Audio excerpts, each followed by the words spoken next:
ادھر ہی ہلکے میں اور ادھر نہیں، ہلکے ہلکے میں گھنٹے 2 گھنٹے مرنا مرانا اور پھر جو لوگوں کے حالات ہیں.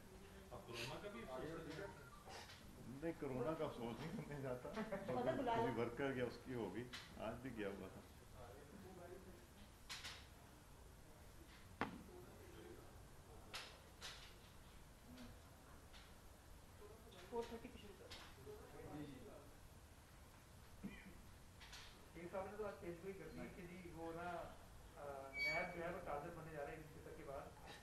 کس نے کی ہے؟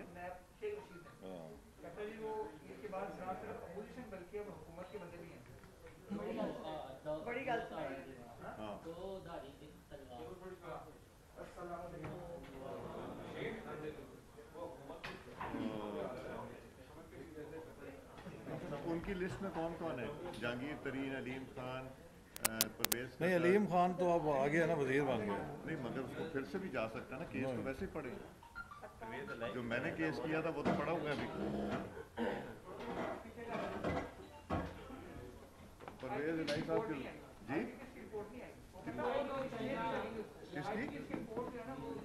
کس کی رپورٹ؟ ہاں آنی بھی نہیں، جس طرح اس کی نہیں آئی تھی نا. پیچھے کھڑے ہو جائیں 2 منٹ.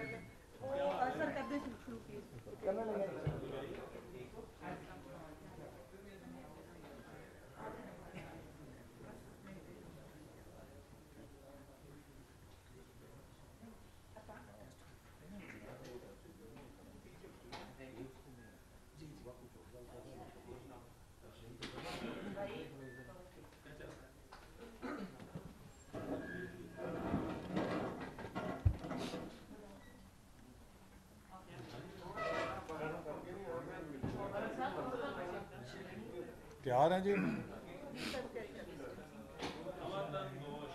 اچھا جی، بسم اللہ الرحمن الرحیم. آپ سب کا شکریہ. سوشل ڈسٹنسنگ کے ساتھ آج کی اس میڈیا ٹاک کو ہم اس لیے کر رہے ہیں کہ کچھ اہم موضوعات ہیں جس پر ضروری تھا کہ اپنا موقف پیش کیا جائے. سب سے پہلے تو میں یہ کہنا چاہتا ہوں کہ یہ بڑی بدقسمتی ہے کہ پاکستان کو ایک دنیا کی طرح انتہائی مہلک وبا اور چیلنج کا سامنا ہے، اور پوری دنیا نے اس چیلنج کا مقابلہ کچھ SOPs کے ساتھ کیا ہے.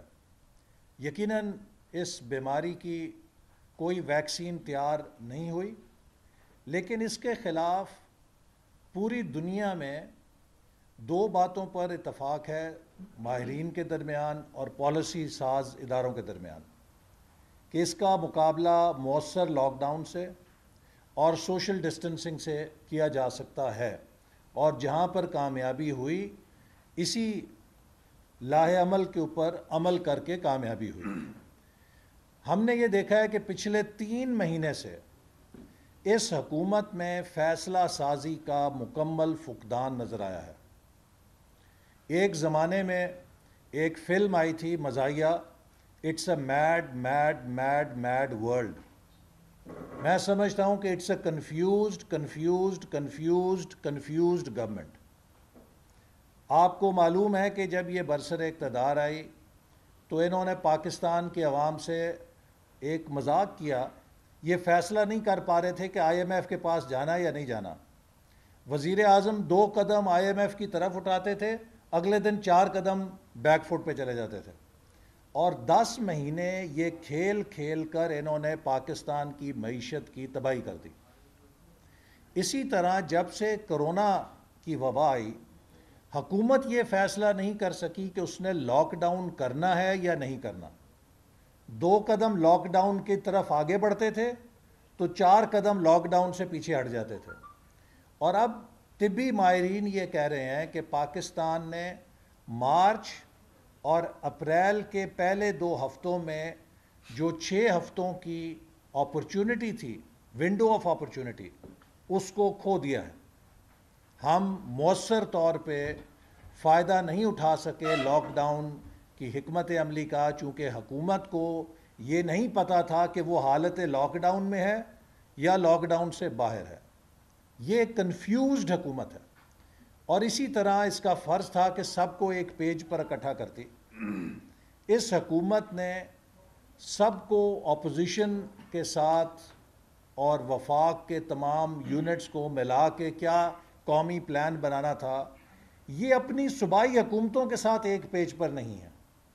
آج وزیر اعظم کے بقول لاک ڈاؤن ختم کر دیا گیا ہے، لیکن پنجاب حکومت کے نمائندے کہہ رہے ہیں کہ ہم وفاقی حکومت سے سفارش کر رہے ہیں کہ بڑے شہروں میں لاک ڈاؤن کو ابھی نرم نہ کیا جائے. گویا کہ وفاقی حکومت اور پنجاب حکومت کے درمیان کوئی کوارڈینیشن نہیں ہے، یا پنجاب حکومت کی وفاقی حکومت بات نہیں سن رہی، اور یا پھر پنجاب حکومت وفاقی حکومت کو اپنی بات سنا نہیں سک رہی. یہ ایک بڑا سنگین ملک میں گورننس کا بحران ہے. پاکستان ان اناڑیوں کے ہاتھ میں، ان ناتجربہ کاروں کے ہاتھ میں، اور ان کنفیوزڈ حکمرانوں کے ہاتھ میں، ان کی نااہلی کی سزا غریب آدمی، مزدور اور کسان اور طالب علم اور بزرگ اور بچے وہ آج سزا کاٹ رہے ہیں. تو اس لیے ہم ان کی قومی اسمبلی کے اجلاس میں ضرور جواب پوچھیں گے ان سوالات کا کہ حکومت نے کرونا سے نبٹنے کے لیے کیا قومی لائحہ عمل اپنایا ہے. میں خاص طور پہ گلگت بلتستان اور آزاد کشمیر کی حکومتوں کو مبارکباد دینا چاہوں گا کہ جہاں پر وزیر اعظم فاروق حیدر اور وزیر اعلیٰ حافظ حفیظ الرحمان کی قیادت میں مسلم لیگ نون کی حکومتوں نے مؤثر لاک ڈاؤن حکمت عملی کے ذریعے ان علاقوں میں بڑی تباہی سے عوام کو بچا لیا ہے.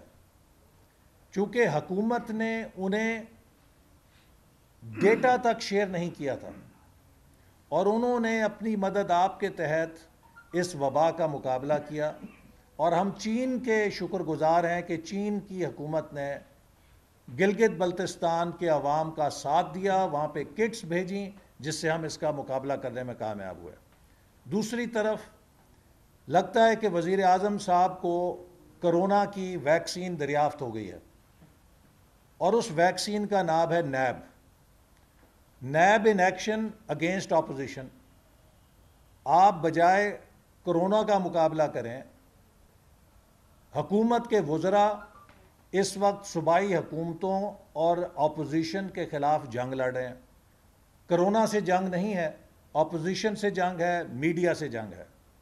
اور میں یہ بات واضح کرنا چاہتا ہوں، چیئرمین نیب کو کابینہ کے اندر سلاٹ دے دینی چاہیے، چونکہ چیئرمین نیب اس وقت حکومت کے اہلکار کے طور پہ اپوزیشن کی انتقامی کارروائیوں میں جتے ہوئے ہیں. مجھے افسوس سے کہنا پڑتا ہے کہ وہ احتساب کا عمل جسے شفاف ہونا چاہیے تھا، اسے مکمل پی ٹی آئی کے ایجنڈے میں، انتقامی ایجنڈے میں تبدیل کر دیا گیا ہے.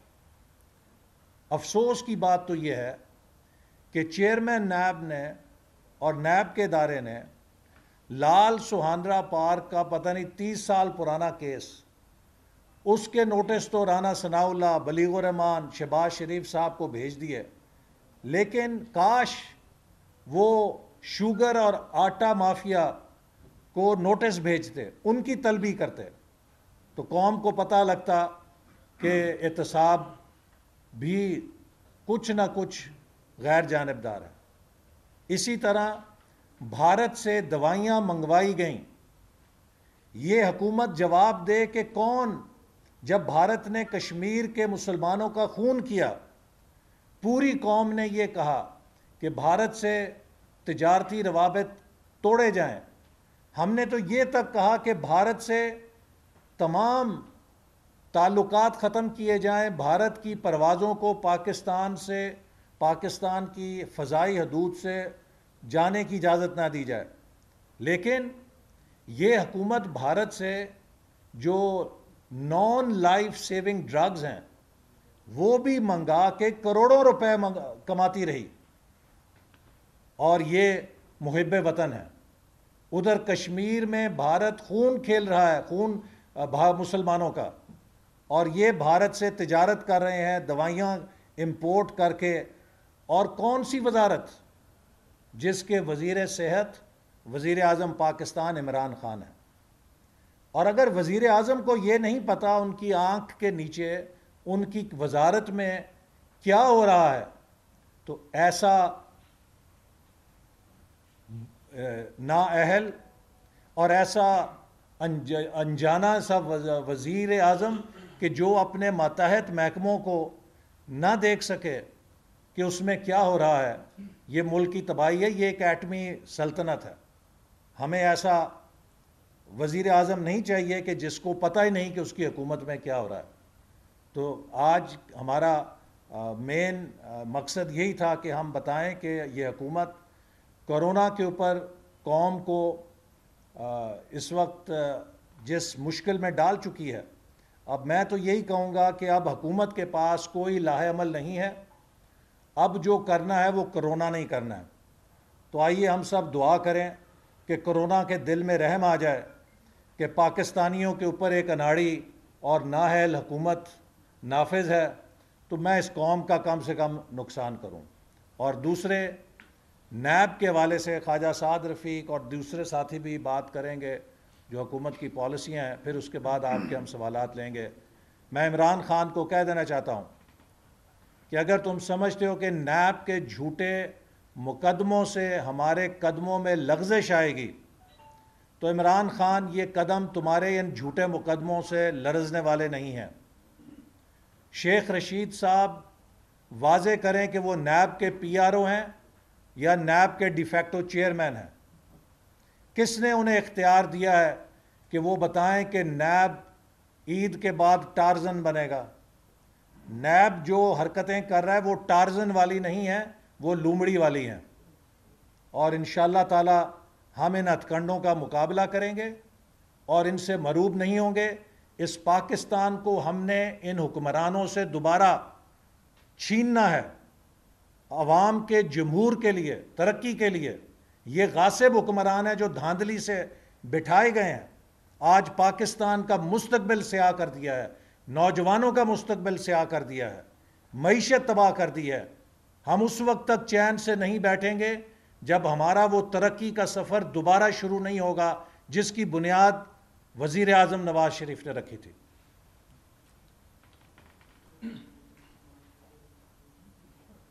بسم اللہ الرحمن الرحیم۔ نہیں، ہو جائے گی، یہاں ہو جائے گی بات۔ ادھر